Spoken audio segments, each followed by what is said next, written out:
కనీసం దండం పెడితే నమస్కారం పెట్టినటువంటి సంస్కారం ఈ ప్రధానమంత్రి నరేంద్ర మోడీ గారిది. అది ఈయన అహంకారం. భార్యనే చూసుకునే వాడు దేశాన్ని ఏం చూసుకుంటాడు, కుటుంబాన్ని చూసుకునే వాడు దేశాన్ని ఏం చూసుకుంటానని అడిగాడు ప్రధానమంత్రి. నేనేదో వాచ్మ్యాన్ అంటాడు, ఈయన వాచ్మ్యాన్ కాదు, దగాకోరుగా తయారయ్యాడు. నరేంద్ర మోడీ కరుడుగట్టిన ఉగ్రవాది, మంచివాడు కాదు. నరేంద్ర మోడీ ఈ దేశం ఉండడానికి అర్హత లేదు. మనకు అన్యాయం చేసిన వ్యక్తి ఈ నరేంద్ర మోడీ.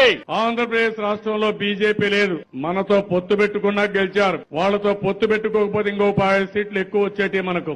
నాకంటే మొన్నొచ్చాడు రాజకీయాల్లోకి నరేంద్ర మోడీ, నా కథలు నేర్పిస్తున్నాడు. ఉందా సిగ్గుందా ఆయనకు? సిగ్గు లజ్జ, ఒక స్థానం, ఏం గౌరవం లేని వ్యక్తి. గ్రామంలో ఉండే చిన్న కార్యకర్త ఈ నరేంద్ర మోడీ కంటే 1000 టైమ్స్ బెటర్ తమ్ముళ్ళు. అదే వాళ్ళ యొక్క స్తోమత.